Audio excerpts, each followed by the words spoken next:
Yes, it is true. You have a little bit different perspective riding around with me now. As you can see, the bars are now up about 4 inches taller, and let me just say the initial thoughts are good, ladies and gentlemen. For those familiar with the channel, the setup doesn't look a whole lot different. The riser and spacer is the exact same. The drag bar is now gone in favor of a slightly raised, slightly pullback handlebar. And it's made a world of difference in the handling department.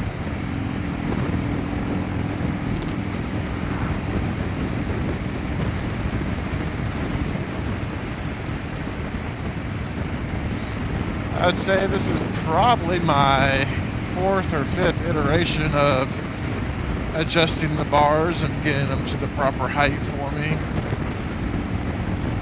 Just one of those things that I just keep changing out, looking for that perfect feel. And I'm not sure if this is going to be the perfect feel or not either, but for now it at least changes things up. It loosens up the arms a little bit. If you can see my arm, I'm not sure if it's able to be seen here in the video or not, but with those drag bars, I was literally straight out like so.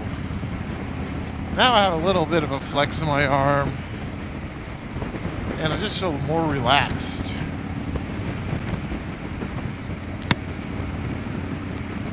Sorry for that whistle.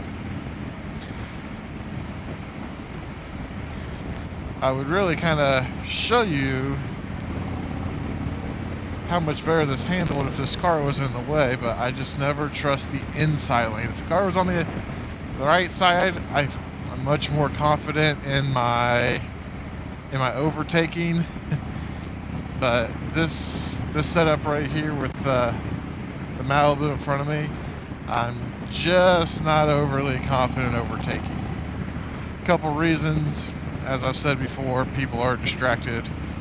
I am basically riding right now at rush hour in the fall. As you can see, it's almost dark already.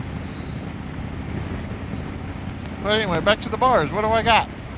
So, I'm still a cheap ass. There's no other way around it. I'm still a cheap ass. The bars are literally JP Cycle bars. Hey, I'm Ricky Bobby. Christmas is right around the corner. And what better gift to give a loved one than the Jackhawk 9000? Available at Walmart. They're not Biltwells. They're not Big Bubbas. I mean, they're just JP Cycle generic bars. I think I paid $60 with shipping for them. And I had everything else. I had the grips. The controls obviously stayed the same. But yeah, I mean, the construction of this bar is actually really pretty good.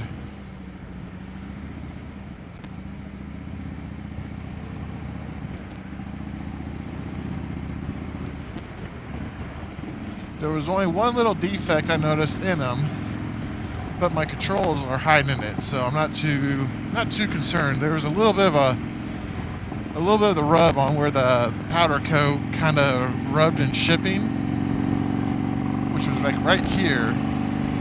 But the master cylinder, not master cylinder, the brake reservoir hides it all up. So I'm not going to leave any negative comments about that.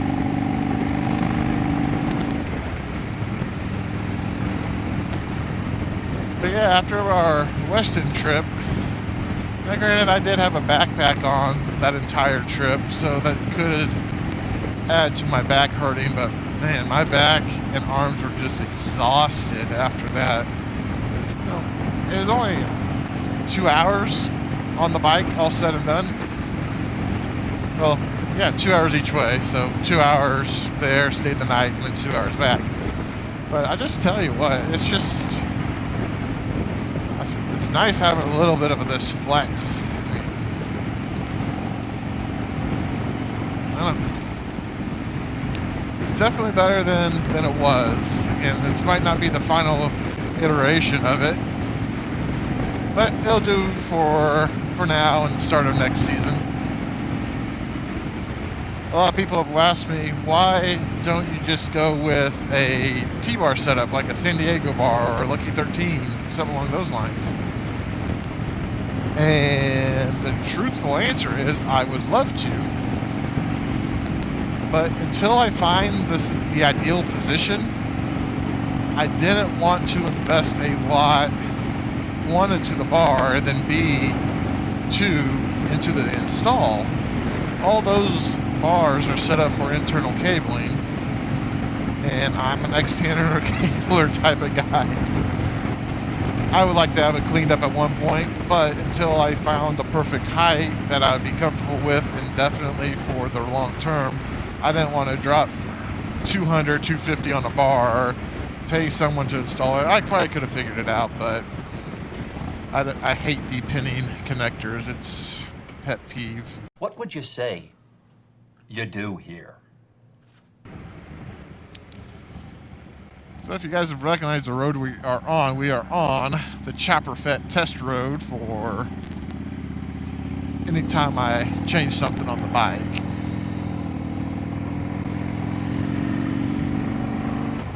Haven't gotten too many miles on it. This is my second night actually of riding. Just didn't have enough energy to talk to the camera or away from the camera, into the camera. Last night when I was riding, I really wanted to concentrate hard. That's what she said. To kind of come up with the thoughts that I was going to have for this video. But I will say, I mean, there is something to getting the bars up higher. I mean, the lower it is, it just seems like the more you have to press. This is just so flickable. So flickable. I reckon I'm going to give it a bit of the old Scandinavian flick.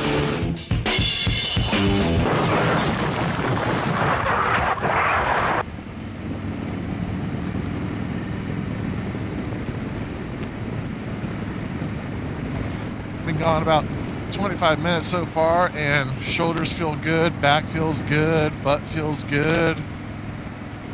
Just feels nice.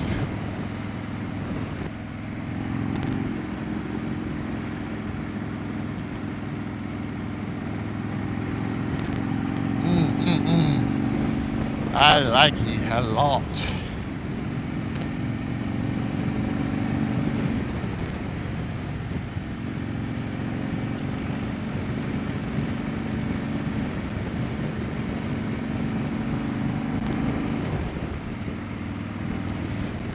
So am I the only one who's gone through this many setups to find that ideal setup? I can't imagine I'm the only one who swaps out stuff as often. But I could be. And then you can tell my wife and get me in trouble. I don't know.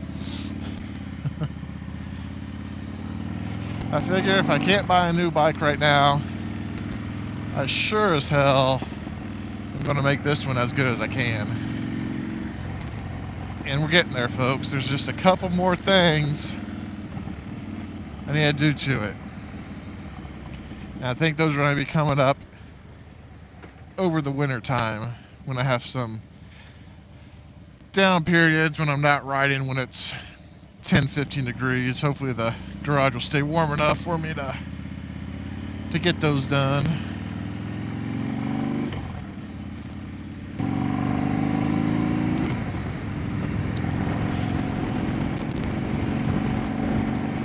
So yeah, from an overall handling perspective, I still think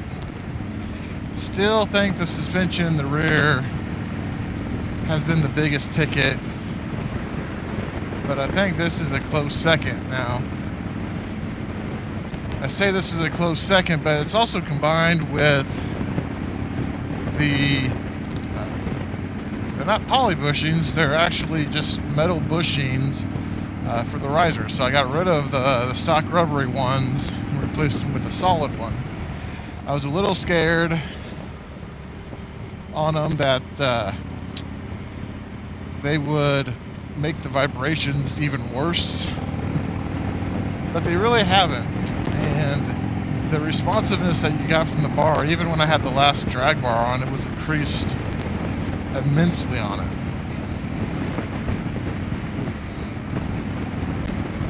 So I think the next thing I will have to look into is replacing the front suspension now to help it out just a little bit more, because I do get quite a bit of a dive sometimes. I would like to eliminate some of that if possible.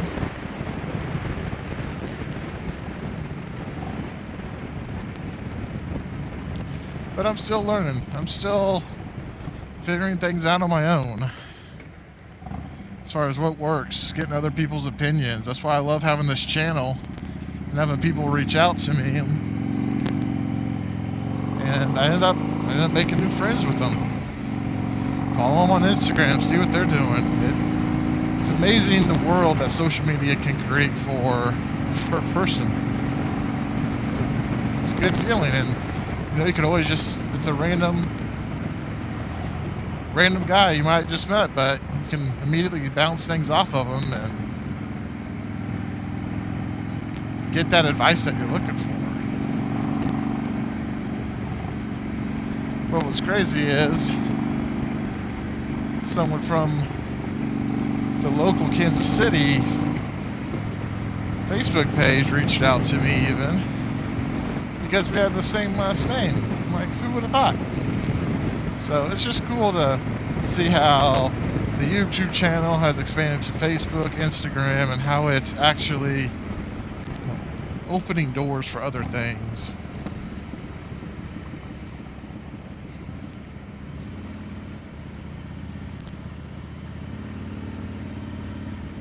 There's a sharp, woo, little groove in the road there.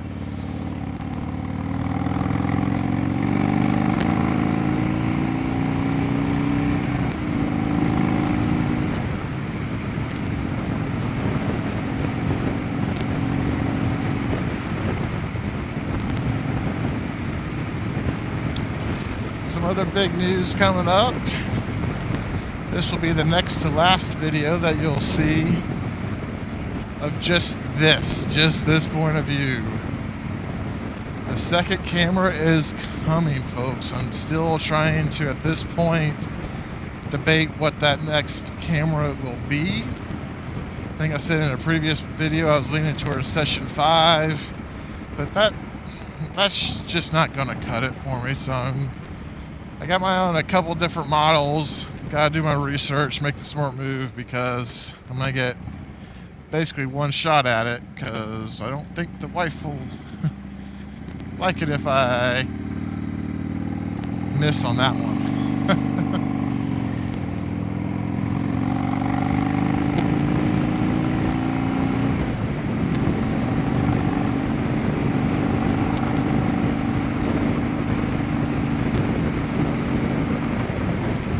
It is windy as all get out today, but it is nice to see other riders out on the road.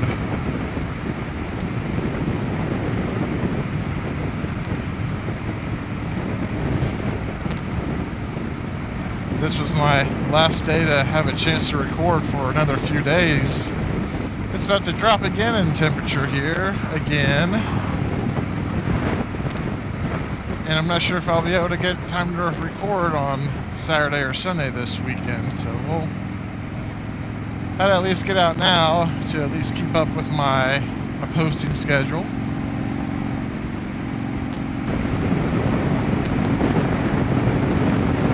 Well, I sure do hope you all have enjoyed another test ride video. I know my test rides for product parts are not the most in-depth or intriguing, but they're just test rides. They're not full-on reviews. Maybe I feel like I'll hold off reviews until I get my next bike, as far as when I will change something out. This is more just a, hey, I changed it. If you got to have questions about it, reach out to me. But for this JP Cycles